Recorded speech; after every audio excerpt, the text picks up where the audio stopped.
Добрый вечер. Вы смотрите программу «Якутия в деталях». Меня зовут Ирина Ефимова. Несмотря на сложную геополитическую обстановку и действующие санкции, в ряде регионов России, в том числе и у нас в Якутии, социально-экономические показатели не только не падают, но даже растут, причем довольно уверенно. Республика Саха-Якутия сегодня формирует примерно пятую часть всего совокупного объема валового регионального продукта Дальневосточного федерального округа, который включает 11 регионов, как известно. То есть 11 регионов, пятая часть. Разумеется, это на 90 или, может быть, меня гости поправят, может быть, и больше процентов заслуга растущего промышленного сектора, который является ключевым для нашей экономики, а значит и основой социального благополучия нас с вами, как жителей Якутии.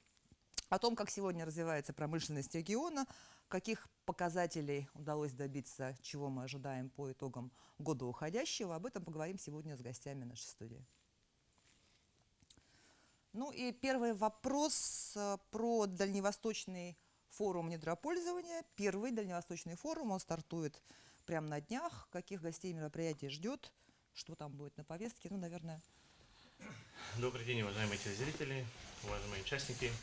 В эту пятницу у нас состоится первый Дальневосточный форум недропользования, который у нас проводится совместно с Федеральным агентством по недропользованию при поддержке Министерства природных ресурсов и экологии Российской Федерации. В ходе визита министра природных ресурсов Российской Федерации в апреле была поддержана эта идея, и мы на площадке нашей республики будем проводить мероприятия со всеми нашими компаниями, которые работают в области недропользования, промышленности. Это те люди, которые составляют практически львиную долю нашего бюджета Республики Саха-Якутия. Поэтому, воспользуясь случаем, приглашаю всех тех недропользователей, которые еще не знали и только узнали об этом, со всего Дальнего Востока. Ага. А в Якутске он пройдет или в Мирном? В Якутске будет проходить у нас нашу пятницу. С утра у нас по программе будет, программа у нас очень насыщенная, разделенная по блокам. Отдельно нефтегазовая отрасль, отдельно угольная промышленность, отдельно золотая промышленность. И в целом по геологии у нас будут отдельные мероприятия, где у нас будут выступать практически все наши институты в стране, которые занимаются в области геологии. То есть это очень будет практическое мероприятие и очень полезное для всех наших компаний. Ну, я почему спросила про Мирный, потому что ведь там проводился тоже форум большой, республиканский, да, не один. И это центр нашей промышленности, поэтому подумала, что, может быть, вдруг там, но в Якутске. У нас есть план геологоразведки, да, на 10 лет, на 15 лет.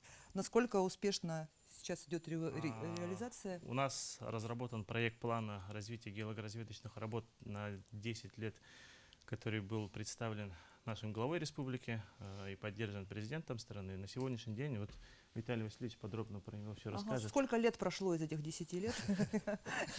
Этот план начал формироваться только в этом году, после встречи нашего главы с президентом Российской Федерации. Было дано поручение по разработке такого плана. Потом, правда, после Дальневосточного форума немножко поручение было скорректировано, и программа будет формироваться для всей Сибири и Дальнего Востока, включая Якутию. Но я надеюсь, что наша программа, наш план, который мы подготовили на 10 лет, полностью войдет в эту программу по Сибири и по Дальнему Востоку. То есть, если он сейчас только формируется, я так понимаю, примерно вот вся Якутия готовится там к дате 1932 года, да, когда будем отмечать и юбилей города Якутска, и 400 лет вхождения Якутии в состав России. Вот примерно тогда же этот... Программа рассчитана на 10 лет. Каждый год не менее 10 миллиардов должно быть потрачено или выполнено работ на такую большую сумму.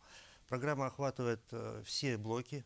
Это и региональное геологическое изучение, и геология по твердым полезным ископаемым, в том числе по особо дефицитным, по вольфраму, по урану, по благородным металлам, ну и по углеводородному сырью, естественно.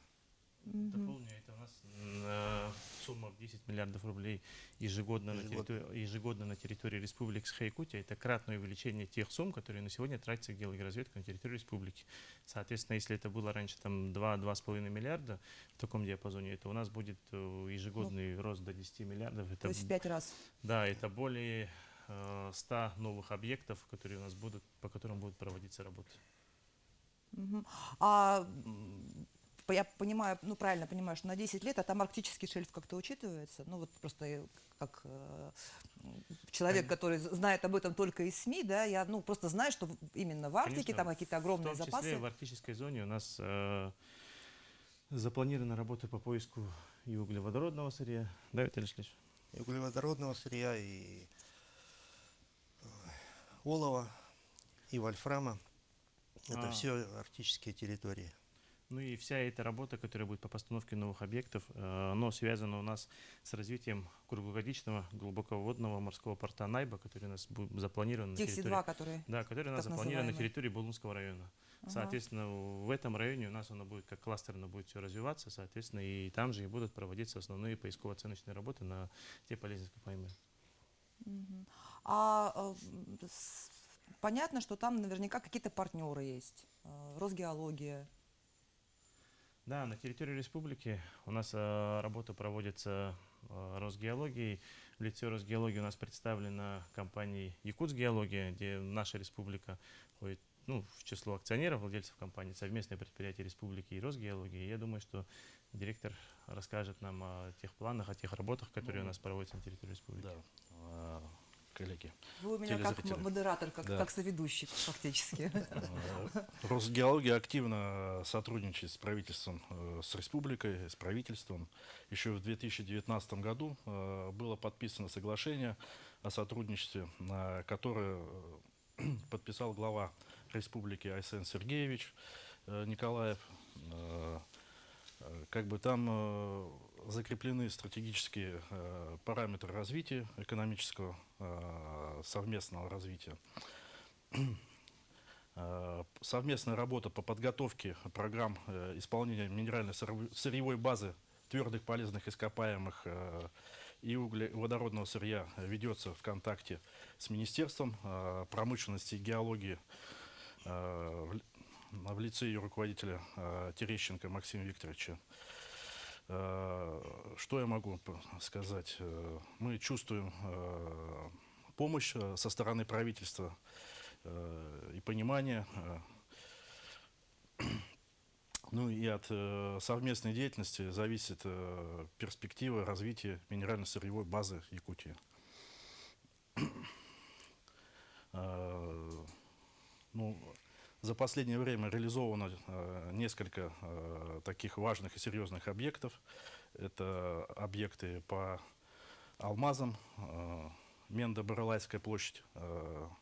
Никто раньше и не мог предположить, что в Восточной Якутии будут обнаружены трубки, выполнены работы и обнаружены алмазы на территории. 4 трубки, Манчар, Атердео, Апрельская и трубка имени Смелого. Это про какой район мы говорим? Это в пределах Мендо-Барылайской площади. Это буквально от Якутска недалеко. Недалеко от Якутска, Мегена Кангаласская. Да. То есть по данной площади в 2024 году планируется продолжение работ. И на сегодняшний день там подтверждаются довольно хорошие запасы алмазов. Это около 80 миллионов карат. Ого, это то есть теоретически у нас возле Якутска будет практически то же самое, как в Мирном. Да, их тоже будут таким вот способом добывать открытым? Да, совершенно верно.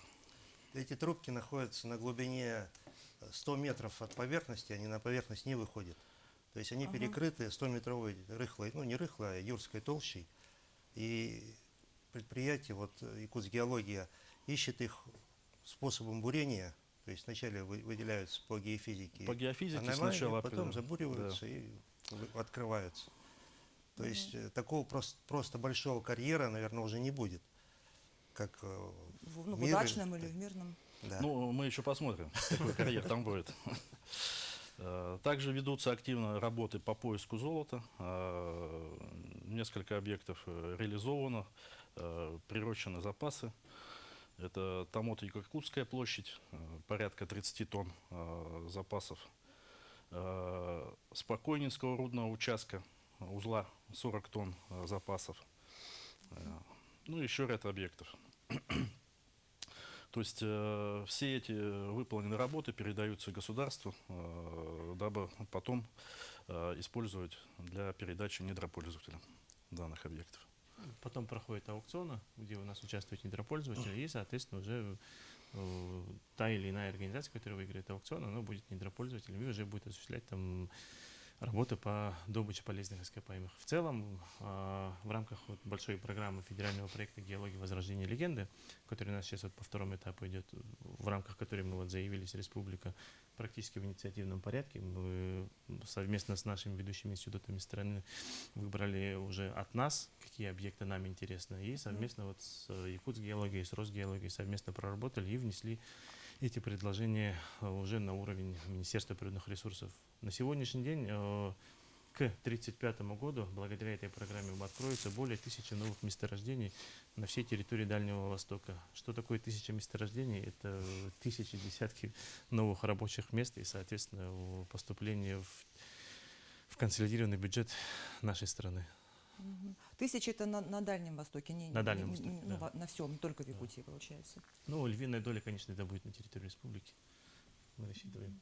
Мы рассчитываем. У нас запланировано больше всего объектов по этой вот программе, которая сейчас сверстана практически.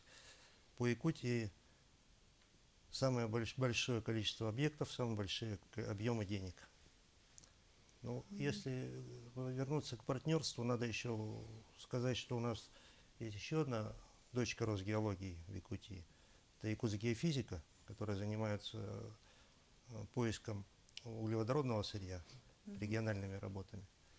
И они тоже выполняют достаточно большой объем работы. Причем вот как раз в арктической территории они сейчас работают, и планы у них в основном там по северу будут, вдоль побережья моря Лаптевых и вдоль Лены. Давайте продолжим разговор после небольшого перерыва. Оставайтесь с нами, не переключайтесь.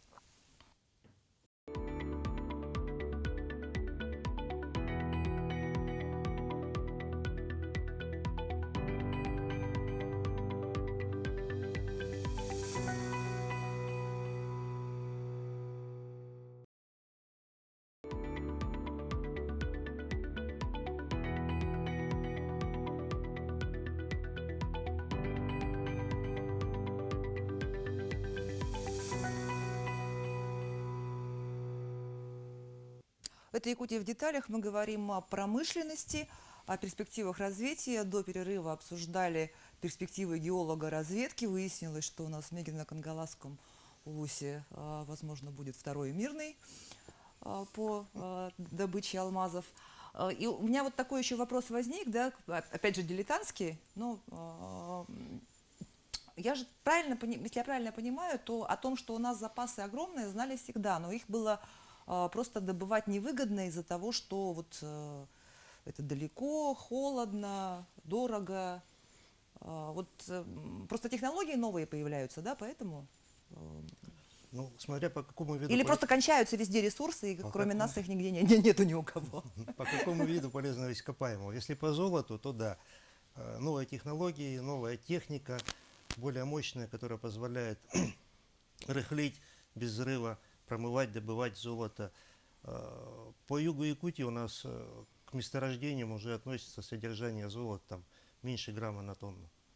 Это уже стало. Хотя в 60-е, 70-е годы прошлого века там было около 3,5 или 5 грамм на тонну. Рудный считался объект.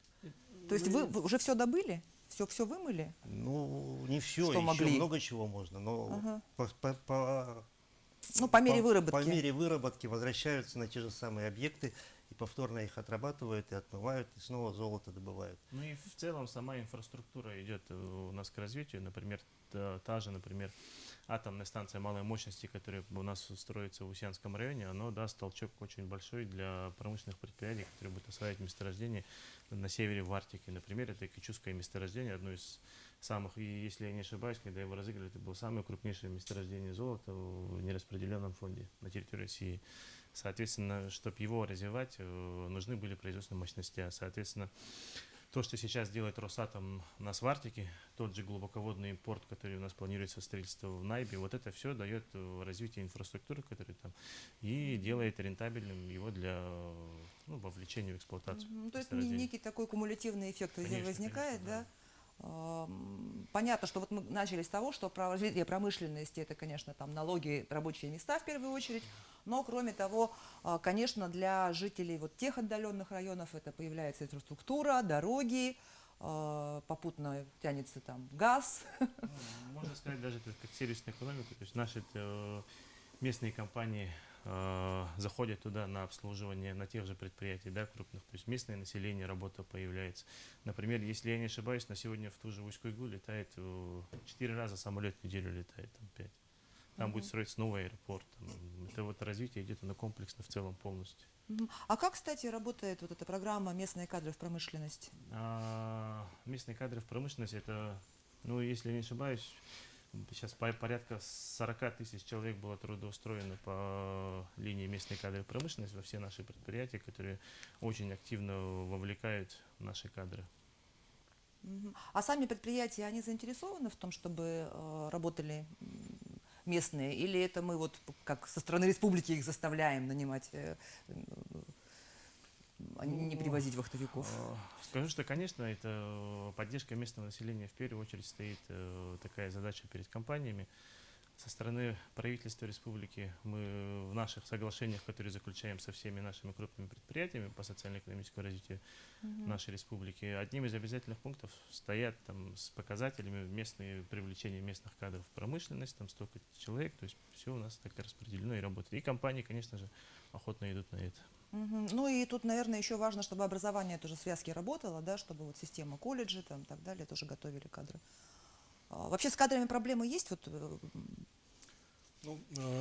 Добрый день, добрый вечер, наверное, уже. вечер, да. Конечно, с кадрами в республике Саха-Якутия есть проблемы, но проблемы, они решаемы на самом деле. Сами работодатели, мы с вами должны заниматься не только подготовкой кадров в университетах, в школах, но и уже привлекая их определенными социальными гарантиями, да, обучать их уже на производстве. Вот со своей стороны компания «Саханефтегазбыт» на этой неделе мы заключили соглашение еще в начале года с нашим федеральным университетом СФУ. И буквально вот на днях мы открываем там специализированную кафедру, специализированный кабинет, который уже будет оснащен полностью по всем технологиям. Это интерактивный класс, брендированный класс компании «Саханефтегазбыт», где студенты будут проходить в рамках своей образовательной программы, в том числе и специальный курс, связанный с компанией «Саханефтегазбыт», именно с производством. Поэтому это все зависит от нас. С кадрами проблемы действительно есть, но она решаема. Поэтому у нас со школьной скамьи, мы очень рады, что компания очень вовлекается в это. К примеру, Роснефть классы, которые у нас есть на территории республики, Алроса, который классы ведет. Я знаю, что у нас открывается геологический класс при поддержке Росгеологии и Якутсгеологии в нашей республике. То есть мы уже начинаем готовить кадры, ориентировать детей именно вот со школьной скамьи. Совершенно верно, да. В проработке открытия класса геологического уже определено учебное заведение, готовится программа, и я думаю, в ближайшее время класс появится. Переобучение уже взрослых людей тоже, наверное, занимаются этим, да, предприятия? Конечно. И мы в своей деятельности, я думаю, любая компания занимается этими вопросами по переподготовке кадров. И не только в учебных заведениях республики, но и за ее пределами. Здесь вопрос с кадрами, если взять центр и юг, то здесь, конечно, меньше проблем. Если взять все-таки севера, с северами проблема большая. Отток населения все равно он есть.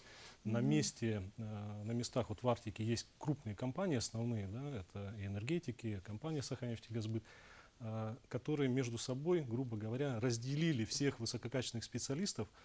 Вот, мы привлекаем, у нас на северных нефтебазах есть главные инженера и директора, которые непосредственно были направлены с города Якутска, и не только, с Ленского района. Мы для данных уже руководителей, для того, чтобы их туда завлечь, потому что, север, сами знаете, все дорого. Какие-то специальные Да, условия, да, создаем специальные условия. подъемные там. Конечно. И в первую очередь их ставим на получение беспроцентных займов от компании Саханефтегазбыт на улучшение своих жилищных условий. Значит, это и подъемные. Мы за нашими руководителями, за нашими работниками, конечно, пристально наблюдаем, смотрим, как они себя показывают, и никогда не тратили, так сказать, не экономили денежные средства на развитие вот этого творческого потенциала, да, потенциала в образовательной деятельности. Еще раз говорю, все решаемо. Ну, то есть просто население должно быть само заинтересовано, да, Конечно. в том, чтобы идти в геологоразведку, в промышленность там, и так далее. Но раз мы про газ начали, в каких районах за последний год у нас газ появился, где ждать? Давайте я чуть-чуть про планы расскажу. У нас газификация, к примеру, к 2028 году мы планируем порядка газификации 40 населенных пунктов, в том числе 10, это которые мы проводим при совместной программе с «Газпромом». Это у нас наши поселения Южной Якутии, Алданского, Нерюнгринского, Лёкминского, Ленских районов, которые у нас проходят вдоль магистрали Силы Сибири.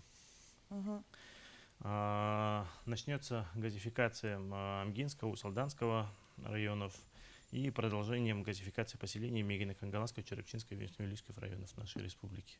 Я думаю, в целом по цифрам, по тем, сколько домовладений у нас идет и по соцгазификации, думаю, наш представитель Сахатранснефтегаза. Да, единственное, добавлю, что по газификации Южной Якутии надо отметить, что уже газификация Лёкминского уже началась в этом году, уже 4 километра газопровода высокого давления уже уложено. А так, если отмечать про новые населенные пункты, они только идут по программе Южной Якутии. В этом году, допустим, мы газифицировали Жемкон, это Вилюйский улус.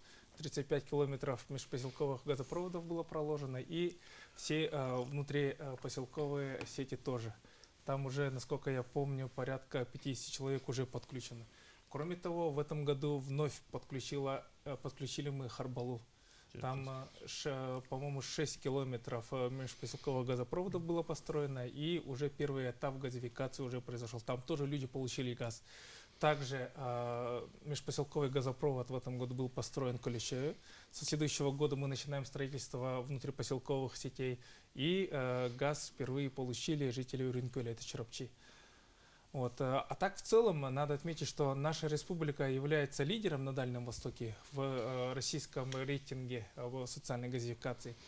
Ну, для примера я скажу, что в прошлом году мы только по линии соцгазификации построили 128 километров, а в этом году уже 104. А если брать с межпоселковыми газопроводами, в прошлом году 180 километров всего было построено или отремонтировано газовых сетей, в этом году 190. То бишь мы год за годом бьем свои же рекорды. В этом году по пускам газа, если говорить, тоже мы нацелены достигнуть прошлогоднего уровня. Но, скорее всего, чуть-чуть не добьем. В прошлом году было подключено по линии соцгазификации 2854. В этом году сегодня уже 2717, и мы ожидаем, что за последние 2 недели тоже близко к этой цифре будет. Давайте для зрителей расшифруем, что такое соцгазификация. Соцгазификация – это программа, которая работает по всей стране по указу нашего президента. Она подразумевает бесплатное доведение газа до границ участков. Если раньше это шло по программе техприсоединения, то бишь люди платили или по льготной категории 57 тысяч, или по стандартизированным ставкам, исходя из протяженности, объема потребления, то сегодня, если вы являетесь собственником земельного участка, если на земельном участке у вас есть объект капитального строительства, то догазификация является бесплатной. Вы тратите деньги только на внутрянку. Разводку по участку. Да, внутри участка и на газопотребляющее оборудование. Но в нашей республике еще действует программа субсидированная внутрянки, поэтому применительно нашей республике практически вся догазификация является бесплатной. У нас и республиканская программа есть, 104-я, и федеральная 69-я программа тоже работает. Кстати, по 104-й, если я не ошибаюсь, уже 1300, больше 1300 людей воспользовались им, 150 тысяч получили. И по федеральной программе, по 69-му, тоже 86 человек мы подключили. Ну, это даже, наверное, не человек, это домохозяйств, там, наверное, уже не 80 человек. Домохозяйства, в которых Там же, в каждом там, наверное, селе, по семья, семья, по-моему, а не человек. То есть, на самом деле, если в людях считать, то цифры больше. Да, и надо учитывать, что маленько у нас другие природно-климатические условия, чем в средней полосе России, поэтому мы Мягко считаем, что говоря. мы, да, в лидерах по всей стране, не только по Дальнему Востоку. Мгм. Ну что ж, продолжим этот разговор после небольшого перерыва. Оставайтесь с нами, не переключайтесь.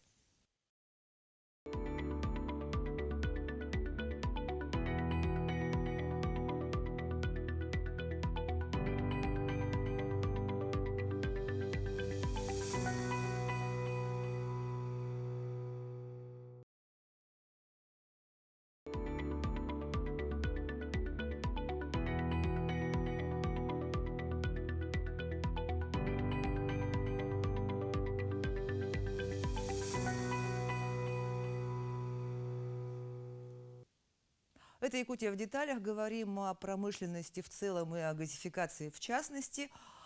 И вот у меня вопрос про газовые баллоны для северных улусов. Ну и вообще раньше пользовались, вот я помню, что возили там куда-то, заправляли. То есть у нас, вот на даче у нас был этот баллон, мы его каждый год возили, куда-то заправляли, привозили. А сейчас вот есть такое, нету? Да, конечно, есть. Руководством, более того, руководством нашей компании принято развивать это направление. И начиная с 2021 года активно наше линейное промысловое управление магистральных газопроводов, это управление, занимается и расширением рынка сбыта баллонов. Если раньше по 100 тонн до 2021 года, то сегодня уже по 300 тонн в год реализовывается.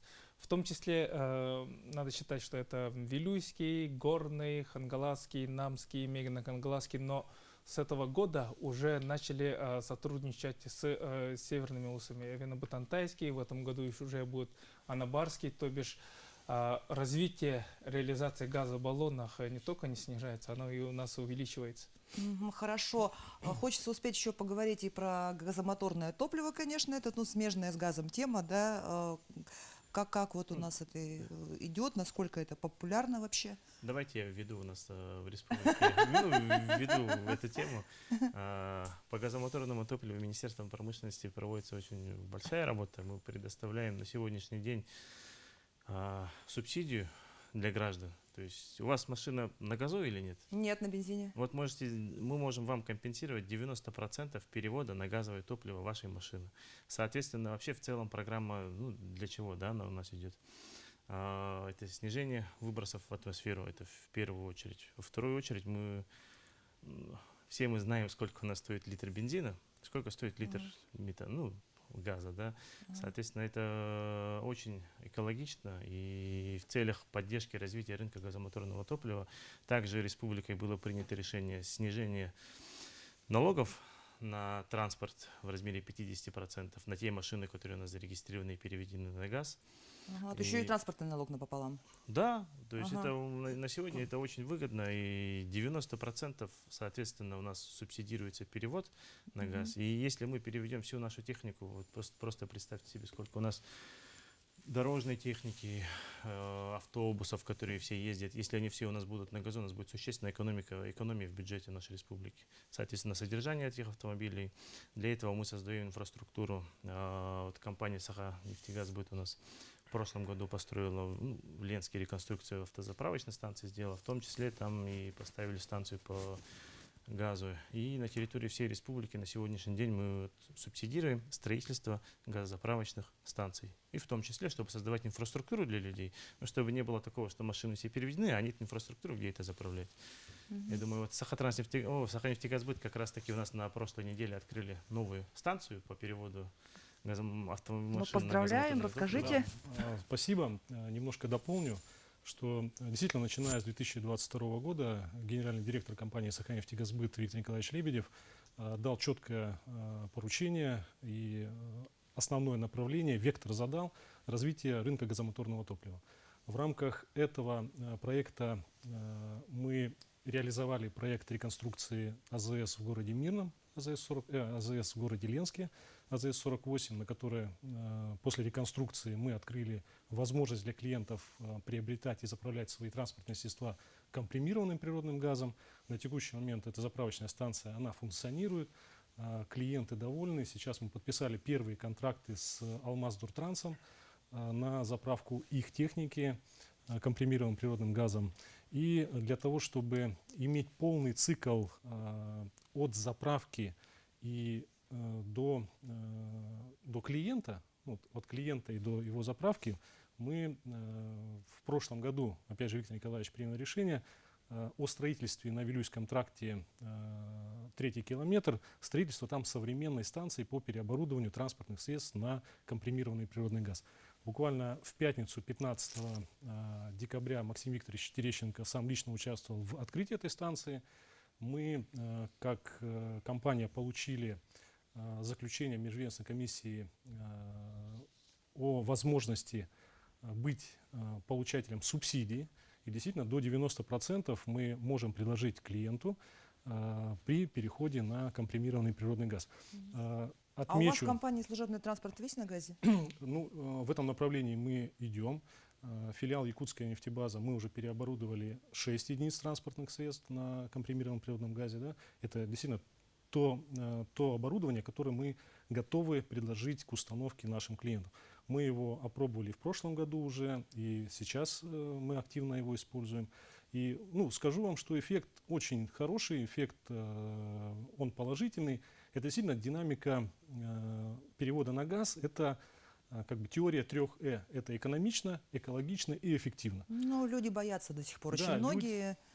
Я согласен, люди переживают, боятся, но бояться здесь абсолютно нечего. Если своевременно обслуживать этот газовый баллон, действительно он под давлением, это один из минусов, что баллон в машине, который находится, он под постоянным давлением порядка 200 атмосфер. Но если в течение каждые 2 года по регламенту проводить технический осмотр, то никаких проблем с этим оборудованием не будет. И с точки зрения экономики мы посчитали, даже посмотрели на своем транспорте, с учетом того, что мы замещаем дизельное топливо природным газом, экономия на 100 километров пробега по легковому транспорту, вот Land Cruiser, обычный старенький Land Cruiser 100, который мы переоборудовали, мы получаем в районе 350 рублей экономии на каждом 100 километров пробега.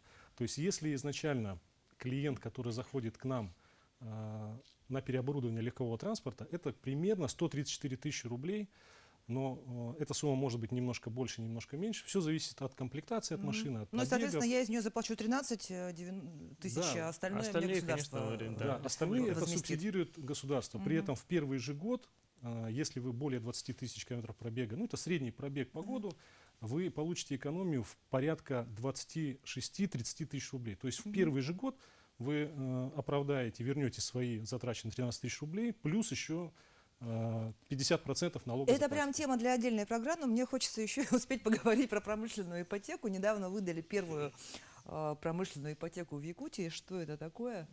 Расскажу. У нас по линии Министерства промышленности и торговли Российской Федерации запущена одна из программ поддержки наших предприятий производственных, промышленных. Промышленная ипотека – это от 3 до 5% ставки, сумма до 50 миллиардов рублей, сроком до 7 лет. Одной из тех компаний, которые в этом году у нас практически воспользовалась этим, это у нас является Реастрой. Я думаю, подробно все скажет. Вот, пожалуйста, настало ваше время. Спасибо, добрый вечер. Пользуясь случаем, хотел бы, конечно, прежде всего поблагодарить Министерство промышленности за то, что рассмотрели относительно очень быстро нашу заявку. Данная заявка позволила нам что сделать? Это приобрести недвижимое имущество, то есть расположение было прежде всего на это. льготная ставка под 5% годовых, ну и, соответственно, со всеми вытекающими. РИА «Строй» — это входит в группу компаний Республиканского ипотечного агентства. Далее, что нам это позволит? Приобретение, соответственно, имущества. Далее проводим модернизацию завода, устанавливаем новое оборудование и начинаем выпуск, соответственно, домостроительных комплектов, которые позволят, прежде всего, конечно, это ускорить темпы строительства в нашем городе, ну и в республике в целом. Есть, ну, в основном это, конечно, плюсы. Это мы уходим от мокрых процессов, это строительство, ну, соответственно, больше квадратных метров. Поэтому здесь, конечно, есть определенные плюсы, безусловно. То есть промышленная ипотека, она для кого? Это для компаний, которые приобретают ту или иную недвижимость, недвижимое Для имущество, производства. именно для организации производства. Или для расширения, или для нового производства. То есть это поддержка предпринимателей, это по очень сути. большая поддержка именно промышленных предприятий, Промышленных которые идет по предприятий. линии Министерства промышленности и торговли Российской Федерации. Также у нас, А это на- любая промышленность может быть, да? да, То есть да, ювелирное производство. обязательно. Это а, также дополнительно скажу по нашим мерам поддержки. Благодаря все тому же Министерству промышленности и торговли Российской Федерации у нас на территории республики есть свой фонд развития промышленности, который на региональном уровне мы предоставляем поддержку, займы льготные от 1 до 3% годовых на сумму до 50 миллионов на 5 лет.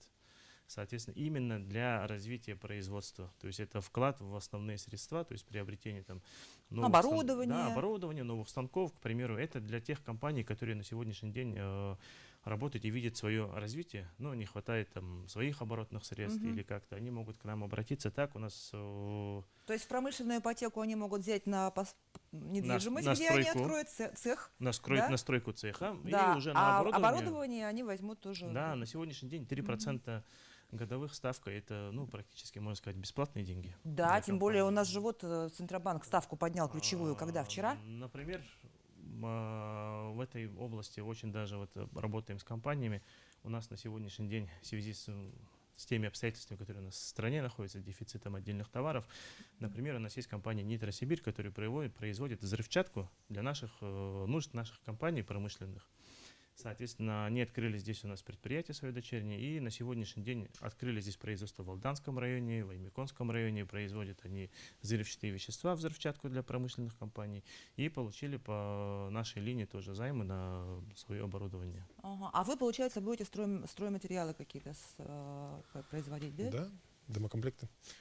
Ну и строить, соответственно, жилые дома. Ну и всё, Ага. что Я с этим думаю, что связано. и РИА «Строй» чуть позже к нам придет обратиться за помощью в части приобретения оборудования для производства этих докомплектов. То есть у нас в промышленности в республике это не только нефть, газ и добывающие отрасли, но и в целом это те же строительные предприятия, которые производят домокомплекты, там, те же компании, которые вот озвучивал, там, Ну, это может быть и взрывчатку производство делают. мебели, Да, это может и быть там легкая, чего это может угодно, быть да? легкая промышленность, это может быть ювелирная. У нас очень много компаний, например, которые производят строительные материалы, да, тоже то все есть обращаются. Это Все попадают под эти под условия. критерии, под льготные займы. То есть возможностей много, да, получается, развиваться, развиваться есть куда, и государство, в общем, все сделает для того, чтобы поддержать, правильно? Да, нужно только желание. Ну что ж, это была программа «Якутия в деталях». Меня зовут Ирина Ефимова. Смотрите нас на телеканале «Якутия-24» по будням в 19:15. Расскажем, чем живет Якутия во всех деталях.